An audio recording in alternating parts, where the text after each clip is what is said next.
My name is Jake Matthews, and 3 months ago I thought my life was over. I was 28, living paycheck to paycheck in downtown Chicago, working as a junior account manager at Meridian Financial, one of those glass tower firms where your worth is measured by your last quarter's numbers. I'd been there 2 years, barely scraping by, when my boss Marcus decided I wasn't Meridian material anymore. The firing was brutal. Called into his corner office on a Tuesday morning, Marcus didn't even look up from his computer screen as he delivered the news. Your performance metrics are below acceptable standards, Matthews. We're letting you go. Security will escort you out. Just like that. 2 years of 60-hour weeks, missed family dinners, and grinding through spreadsheets until 2 a.m., all reduced to a cardboard box and a humiliating walk past my former colleagues. I was devastated. In a city like Chicago, word travels fast in the financial district. Getting blacklisted from one major firm essentially meant career suicide. I spent weeks sending out resumes, getting nothing but automated rejection emails. My savings were dwindling fast, and my studio apartment in Lincoln Park, the one small luxury I'd allowed myself, was becoming impossible to afford. But sometimes life has a twisted sense of humor. Sometimes the worst moment of your life sets you up for something extraordinary. 3 days after my last unemployment check, I was walking down Michigan Avenue when I saw an elderly man struggling with his groceries outside a Whole Foods. He dropped his bags, and apples were rolling into the busy street. Without thinking, I rushed over to help him collect everything. That simple act of kindness changed everything. Because that old man wasn't just anyone, he was Harrison Blackstone, founder and CEO of Blackstone Industries, one of the largest private equity firms in the Midwest. And Meridian Financial? They just signed a $50 million contract with his company the week before. What happened next would turn my biggest failure into the sweetest revenge I could have ever imagined. Growing up in a working-class Polish neighborhood on Chicago's northwest side, I learned early that respect was earned through hard work and treating people right. My parents, Stan and Maria Matthews, had immigrated from Krakow in the 80s with nothing but determination and a fierce belief in the American dream. Dad worked double shifts at the Ford plant in Hegewisch while Mom cleaned offices downtown, both of them sacrificing everything so my younger sister Anna and I could have opportunities they never had. Our tiny bungalow on Milwaukee Avenue was always filled with the smell of pierogi and the sound of polka music on Sunday afternoons. Mom would invite every struggling Polish family in the neighborhood for dinner, somehow stretching one pot of goulash to feed 12 people. Jake, she'd tell me in her thick accent, when you have little, you share what you have. When you have much, you remember where you came from. Dad was quieter but equally principled. I'll never forget when I was 14, I found $20 on the CTA Blue Line and wanted to keep it. Dad marched me right back to the train station to turn it into lost and found. "Honey, what if that $20 was someone's lunch money for the whole week?" he said in his broken English. We do right thing always, even when nobody watching. Those lessons stuck, even when life got complicated. In high school, I was the kid who got picked on for wearing the same 3 shirts in rotation and bringing homemade sandwiches while other kids bought lunch. The worst incident happened during my junior year at Taft High School. I'd been saving for months to take Sarah Kowalski to homecoming. She was the prettiest girl in our class and her family owned the successful deli on Division Street. I'd finally worked up the courage to ask her when Brad Mitchell, whose dad owned a chain of car dealerships, overheard. "Matthews is asking you to homecoming?" He laughed loud enough for half the cafeteria to hear. "With what money? His mom's grocery cart tips?" The whole table erupted in laughter. Sarah looked mortified, not for me, but to be associated with me. She mumbled something about already having plans and practically ran away. I spent homecoming night helping Dad fix Mrs. Kowalski's leaky faucet for free, because that's what we did for neighbors.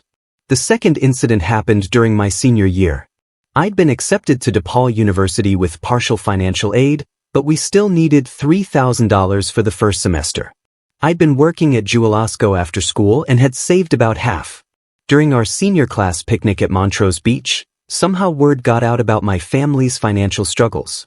Tiffany Brennan, whose father was a prominent lawyer downtown, announced loudly near the volleyball nets, "Oh my God, Jake, my dad said he could totally get you a scholarship for underprivileged kids if you want.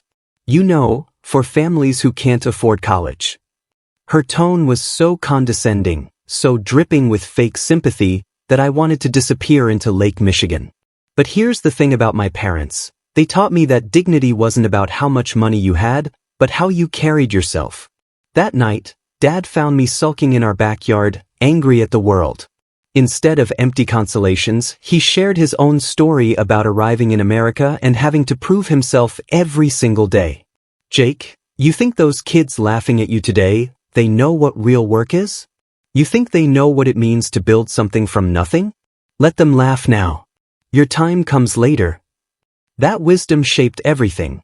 My work ethic at Meridian, my determination to succeed despite the odds, and most importantly, my instinct to help that elderly man on Michigan Avenue without expecting anything in return.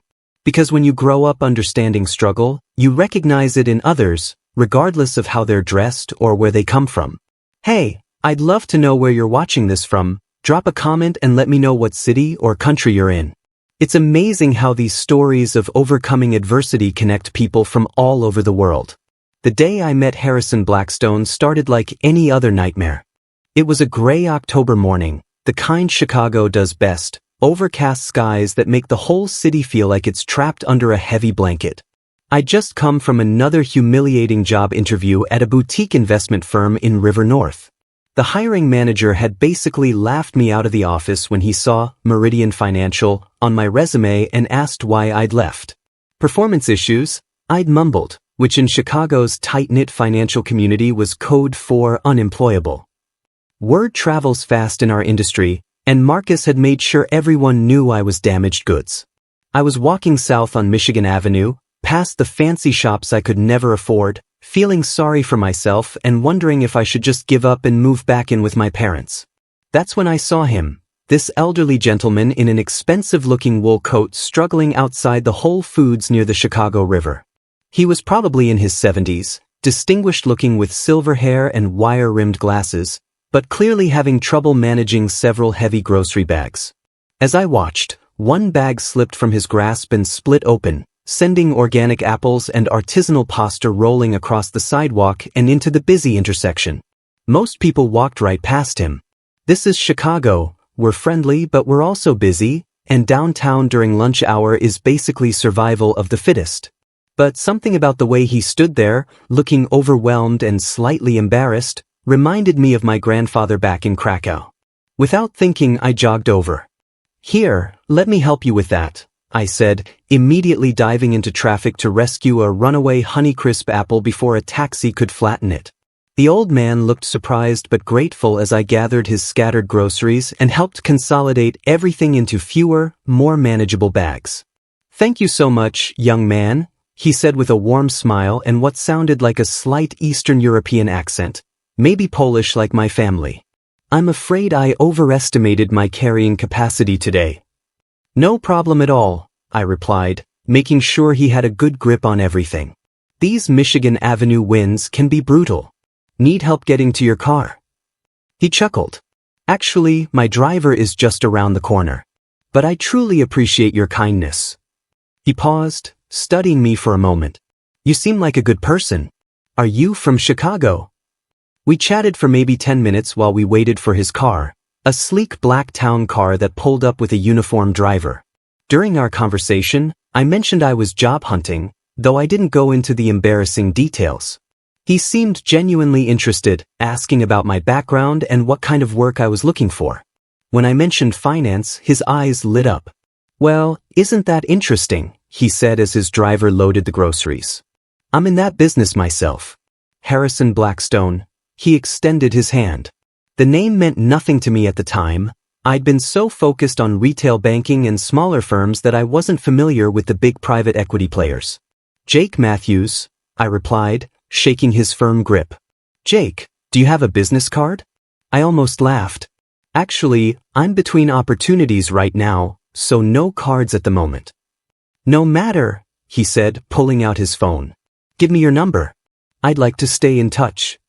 I thought he was just being polite, the way rich people sometimes are when they want to feel good about themselves. But I gave him my number anyway, figuring it couldn't hurt. As his car pulled away, I didn't think much more about it. I was too busy wallowing in self-pity and stress eating a deep dish pizza at Lou Malnati's while scrolling through more job postings on my phone. My unemployment benefits were running out, my credit cards were maxed, and my landlord had already given me a final notice about late rent. What I didn't know was that Harrison Blackstone went straight back to his office and made some calls. What I definitely didn't know was that 3 weeks earlier, his company had signed that massive $50 million contract with Meridian Financial, a deal that Marcus had been bragging about all over LinkedIn as his personal coup. And what I absolutely couldn't have imagined was that Harrison Blackstone was about to make one phone call that would turn my life completely upside down. If this story is resonating with you, please hit that subscribe button and give this video a like. We're trying to reach 1,000 subscribers and your support means everything. These kinds of revenge stories don't happen every day, but when they do, they're absolutely worth sharing. The call came 2 days later. The call came on a Thursday afternoon. I was in my apartment, wearing sweatpants and eating ramen for the 3rd day straight, when my phone buzzed with an unknown number. Jake? This is Harrison Blackstone. We met earlier this week on Michigan Avenue. I nearly dropped my phone. Oh, hi, Mr. Blackstone. How are you? I'm well, thank you. Listen, I've been thinking about our conversation, and I'd like to offer you a position with my company. Are you free to discuss this over lunch tomorrow? My heart started racing. Absolutely, yes, sir. That would be incredible. Wonderful. How about the Chicago Club at noon? Do you know where that is? The Chicago Club, one of the most exclusive private clubs in the city, where deals worth billions get made over handshakes. Yes, sir, I'll be there. Perfect. Oh, and Jake? Dress nicely. We might be meeting with some other business associates. I spent that evening at Men's Warehouse with my credit card, buying the nicest suit I could afford. The next morning, I took the L downtown, my palms sweating despite the October chill. The Chicago Club was everything I'd imagined, dark wood paneling, leather chairs, old money everywhere you looked. Harrison was waiting for me in the main dining room, and he wasn't alone. Sitting at a large round table were 5 other distinguished-looking men in expensive suits. Harrison stood and greeted me warmly, then began introductions. Gentlemen, I'd like you to meet Jake Matthews, the young man I told you about. As we went around the table, my blood turned to ice. The third person he introduced was Marcus, my former boss, wearing that same smug expression he'd had when he fired me. Marcus here was just telling us about Meridian Financial's recent growth. Harrison continued smoothly. Apparently they've landed some significant new contracts. Marcus puffed up with pride. That's right, Mr. Blackstone. In fact, we recently secured a $50 million partnership with your firm. I personally spearheaded those negotiations. Ah, yes, Harrison nodded. That contract. Tell me, Marcus, how do you typically evaluate talent at Meridian? What qualities do you look for in your team members? Marcus launched into his usual corporate speak about high performers and results-driven professionals. He kept glancing at me with confusion, clearly wondering why I was sitting at this table. Interesting, Harrison mused. And what about character? Integrity? How someone treats others when they think nobody important is watching?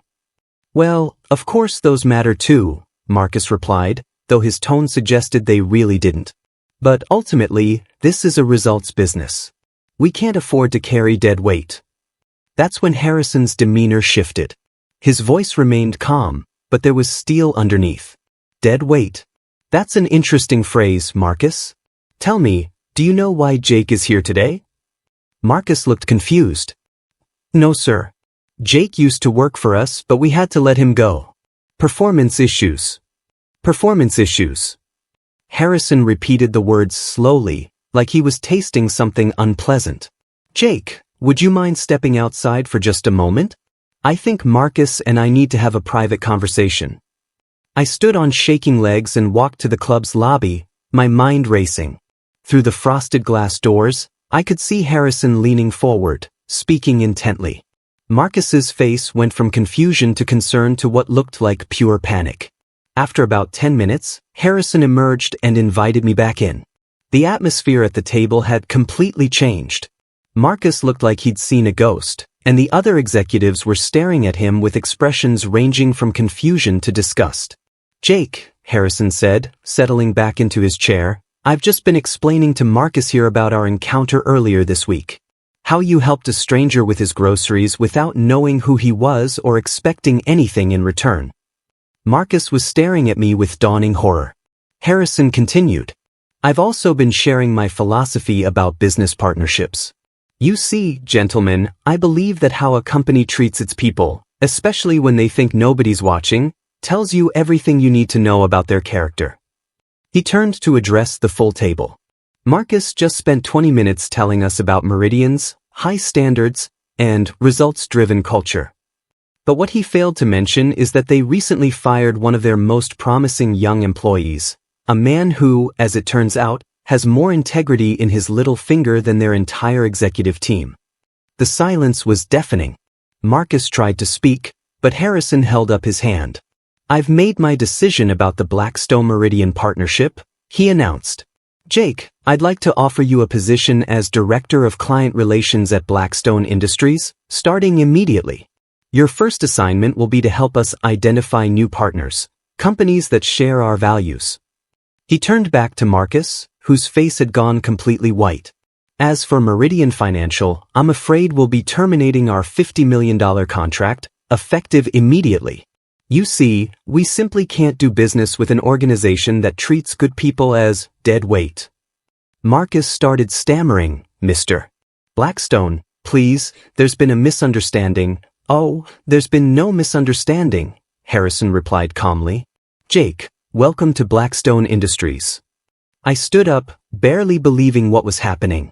As I shook Harrison's hand, I looked directly at Marcus. "Thanks for the performance review," I said. "Turns out you were right, I wasn't Meridian material. I was better than that." And with that, I walked out of the Chicago club with a new job, a six-figure salary, and the sweetest revenge I could have ever imagined. The aftermath was swift and brutal, for Meridian, not for me. Within hours of our lunch meeting, news of the canceled Blackstone contract spread through Chicago's financial district like wildfire. $50 million doesn't just disappear quietly, especially not from a mid-tier firm like Meridian that had been counting on that money to fund their planned expansion into Milwaukee and Indianapolis. I started at Blackstone Industries the following Monday, walking into their spectacular offices on the 47th floor of the Willis Tower. The view overlooking Lake Michigan was breathtaking, but what impressed me most was the company culture Harrison had built. This wasn't just about making money, it was about making money while treating people with dignity and respect. My first week was a whirlwind of meetings, introductions, and learning the ropes of private equity at the highest level. Harrison personally took me under his wing, introducing me to clients and teaching me not just the technical aspects of the business, but his philosophy about relationship building and character assessment. "Jake," he told me during one of our daily coffee meetings, "I've been in this business for 40 years. I've seen brilliant people fail because they had no integrity, and I've seen average people succeed beyond their wildest dreams because others trusted them completely. Guess which category you fall into?" But the real chaos was happening across town at Meridian. Marcus was in full damage control mode, desperately trying to explain to his partners and investors how they'd lost their biggest client overnight. The official story they put out was some vague nonsense about strategic differences, but in an industry as gossipy as ours, the truth leaked out fast. 3 weeks after the lunch meeting, I got a call from my former colleague Sarah Chin, one of the few people at Meridian who'd always treated me decently. "Jake, you're not going to believe what's happening over here," she said, barely containing her excitement. "Marcus is completely losing it. He's been calling Harrison Blackstone's office every day, begging for a meeting. Yesterday he showed up at the Blackstone building and security had to escort him out." It got worse for Marcus. Turns out, losing a $50 million client requires some serious explaining to the board of directors. And when those explanations involve admitting you fired the one employee who had a personal connection to that client, well, let's just say the board wasn't impressed with Marcus's leadership style. But the story gets even better. 2 months into my new job, Harrison called me into his office for what I thought was a routine check-in. Instead, he had some fascinating news. "Jake, remember when I mentioned I do thorough background checks on potential business partners? Well, our investigation into Meridian turned up some interesting information about your former boss." He slid a folder across his desk. Inside were financial records showing that Marcus had been systematically overcharging clients and skimming the difference into personal accounts. Small amounts, but over 2 years it added up to nearly $200,000. "We've shared this information with the appropriate authorities," Harrison said. "But I thought you should know that your instincts about that place were probably spot on." Within 6 months, Marcus was facing federal fraud charges, and Meridian Financial was in complete free fall. 3 more major clients pulled their contracts once word got out about the criminal investigation. The firm that had once seemed so prestigious and untouchable was hemorrhaging money and reputation. Meanwhile, my life was transforming in ways I'd never imagined. Harrison didn't just give me a job. He became a mentor, teaching me about business, investing, and life. He reminded me of my father in many ways, that same quiet dignity and unshakable moral compass. The best part was being able to give back to my family. My first bonus at Blackstone was enough to pay off my parents' mortgage and help Anna finish her nursing degree at UIC without student loans. Dad cried when I handed him the check, the first time I'd ever seen tears in his eyes. "You see, Jake?" Mom said that night over dinner in our old kitchen on Milwaukee Avenue. "We always knowing you were special boy. Sometimes the right people just need time to see it." But perhaps the most unexpected twist came almost a year after I started at Blackstone. Harrison called me into his office again, this time with a proposal that floored me. "Jake, I've been thinking about succession planning," he said. "I'm 73 years old, and I won't be doing this forever. I need someone I can trust completely to eventually take over the client relations side of this business. Someone who understands that our reputation is built on character, not just returns." He paused, studying my face. "I'd like you to consider becoming my eventual successor as head of client relations. It would mean additional training, probably an MBA program that we'd fund, and gradually taking over my relationships with our biggest clients." I thought about that scared, humiliated kid getting laughed at in the Taft High School cafeteria. I thought about my parents working double shifts to give us opportunities they never had. And I thought about that moment on Michigan Avenue when I decided to help a stranger with his groceries, not knowing it would change everything. "Mr. Blackstone," I said, "I'd be honored." The unexpected twist? Last month, Marcus reached out through a mutual connection, asking if I'd be willing to meet for coffee. He wanted to apologize and see if there were any opportunities at Blackstone. I politely declined. Some bridges, once burned, should stay that way. But I did send him a fruit basket with a note. "Thanks for teaching me that character matters more than quarterly reports. Hope you're doing well." After all, Mom always said we should do the right thing, even when nobody's watching. 2 years later, I'm sitting in my corner office at Blackstone Industries, watching the sunrise paint Lake Michigan in shades of gold and pink. It's the same view Harrison had when he first brought me up here, but now it's mine. Last month, he officially promoted me to Senior Vice President of Client Relations, making me the youngest person in company history to hold that title. The journey from that devastating Tuesday morning when Marcus fired me to this moment has taught me something profound. Sometimes what feels like the end of your story is actually just the beginning of a much better chapter. Getting fired from Meridian wasn't my failure. It was my liberation from a toxic environment that never deserved me in the first place. I think about that a lot when I'm interviewing potential new hires or meeting with clients. Harrison's philosophy has become my own. Success isn't just about what you achieve, it's about who you remain while achieving it. Every person who walks through our doors gets treated with respect, regardless of their background or bank account, because you never know who might surprise you. The kid who got laughed at for bringing homemade sandwiches to school now manages relationships worth hundreds of millions of dollars. The dead weight that Meridian threw away is now being groomed to eventually run one of Chicago's most respected private equity firms. And that elderly man struggling with his groceries? He became not just my boss, but a second father, teaching me that true wealth isn't measured by what you have, but by what you give back. My parents still live in that same bungalow on Milwaukee Avenue, though it's now completely paid off and beautifully renovated. Dad retired from the Ford plant last year, and Mom finally got to quit cleaning offices. Anna graduated nursing school and works at Northwestern Memorial, helping people the same way she always dreamed of doing. We still have those Sunday dinners, but now I'm the one bringing struggling families from my neighborhood, continuing Mom's tradition of making sure everyone has a seat at the table. As for Marcus? Well, let's just say orange isn't really his color, but he's learning some valuable lessons about consequences and accountability. I genuinely hope he finds his way back to being a better person when he gets out. The biggest lesson I've learned through all of this is simple but powerful. Kindness is never wasted. Every small act of decency, every moment when you choose to help instead of walk by, every time you treat someone with dignity regardless of what they can do for you, it all matters. It all comes back. That 5-minute encounter on Michigan Avenue changed my life not because I was trying to network or make an impression, but because I was raised to help people when they needed help. Period. No calculation, no agenda, just basic human decency. So here's my challenge to you. Be the person who stops to help. Be the person who treats the janitor and the CEO with the same respect. Be the person who does the right thing even when nobody important is watching. Because someone is always watching, and you never know when a simple act of kindness will completely transform your life. The story isn't over yet. Harrison is planning to retire in 5 years, and when he does, I'll be ready to carry on his legacy of building a business based on character and integrity. Who knows? Maybe someday I'll be the one struggling with groceries outside a Whole Foods, and some young person will stop to help me. I hope they do. And when they do, I'll make sure they know how much that kindness means.